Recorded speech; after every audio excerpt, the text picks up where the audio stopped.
BDR সদর দপ্তরে হত্যাকাণ্ডের ঘটনায় অসংখ্য মেধাবী চৌকস সেনা অফিসারদের মধ্যে অন্যতম ছিলেন বিডিআর সিলেট অঞ্চলের sector commander colonel Gulzar Uddin Ahmed. মূলত সেনা অফিসার থাকলেও তিনি ছিলেন elite force rapid action battalion র্যাবের প্রাণপুরুষ। কর্নেল গুলজার উদ্দিনের এভাবে চলে যাওয়াকে কোনোভাবে মেনে নিতে পারছে না র্যাব। একরামুল হক পাপনের ক্যামেরায় মহিন মিজানের রিপোর্ট।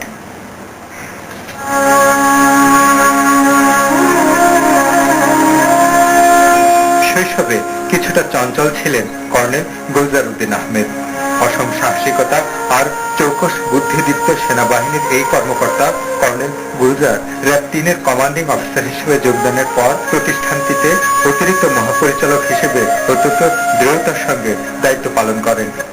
র্যাবের যত সাফল্য এর জন্য যদি কোনো ব্যক্তি বিশেষ একজনকে যদি আপনি বলেন যে কৃতিত্ব দিতে হয়, সেটা হচ্ছে কর্নেল গুলজার।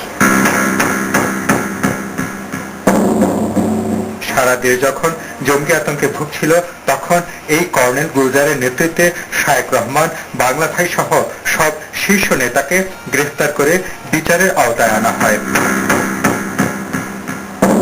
আমি ওনার সম্পর্কে অনেক কিছু শুনেছি যে উনি খুব বিচক্ষণতার সাথে এবং খুব কুল মাইন্ডে অত্যন্ত আস্থার সাথে খুব ক্রিটিক্যাল অপারেশনগুলি করেন।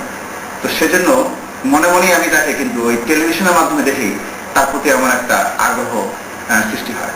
র্যাবের প্রতিটি অভিযানকে তিনি চ্যালেঞ্জ হিসেবে নিতেন।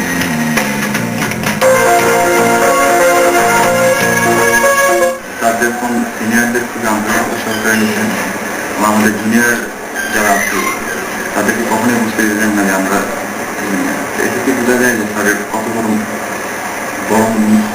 মনের মানুষ ছিলেন। নিঃসন্দেহে আমার দেখা Gulzar one of the best officer. এত মেধা সম্পন্ন, এত দেশপ্রেমিক এবং হিউম্যান কোয়ালিটি যেটা বলে, গত 3 ফেব্রুয়ারি র্যাব থেকে বিদায় নিতে হয় তাকে বিডিআরে যাবার জন্য। সবার কাছ থেকে হৃদয় নিংড়ানো ভালোবাসা আর শ্রদ্ধায় র্যাবের শেষ দিন কাটান তিনি। আমি বিডিআরে জয়েন করবো আগামীকালই, আমার জন্য দোয়া করবেন। শুধু দুই মহলের কাছে শুধুমাত্র এটাই রিকোয়েস্ট, আমি যেটা বলতে চেয়েছি যে র্যাবের মূল চালিকা শক্তি 12টি ব্যাটালিয়ন। আমার অনুরোধ থাকবে এই 12টি ব্যাটালিয়নকে অবশ্যই টু দ্য পয়েন্ট, বিচ্যুতি ঘটলে বা চুল থেকে পান খসলে আপনারা ধরবেন, বা যতটুকু সম্ভব ফ্লেক্সিবিলিটি এবং যতটুকু সুন্দর ছাড়া সম্ভব দিয়ে দিল। আসেন নতুন প্রতিষ্ঠানের কর্মকর্তা হিসেবে রাজধানীর পিলখানায় বিডিআর সপ্তাহে। যে মানুষ বুদ্ধিদীপ্ততা আর সাহসিকতায় শত্রু মোকাবেলা করেছেন দিন রাত, ভাগ্যের নির্মম পরিহাসে সেদিন অনেকের কাছেই মোবাইলে প্রাণ বাঁচাতে আকুতি করেন কর্নেল গুলজার। দোষী শাস্তি পাবে, জাতি স্বস্তি পাবে, কিন্তু কর্নেল গুলজারের মতো মেধাবী আর দেশপ্রেমিক সেনা অফিসার বাংলাদেশের মানুষ কোথায় পাবে? এই প্রশ্ন তার স্ত্রী, সন্তান, পরিজনদের চারপাশে ঘুরপাক খাবে, কেবল কোনোদিন নিঃশেষ হবে না।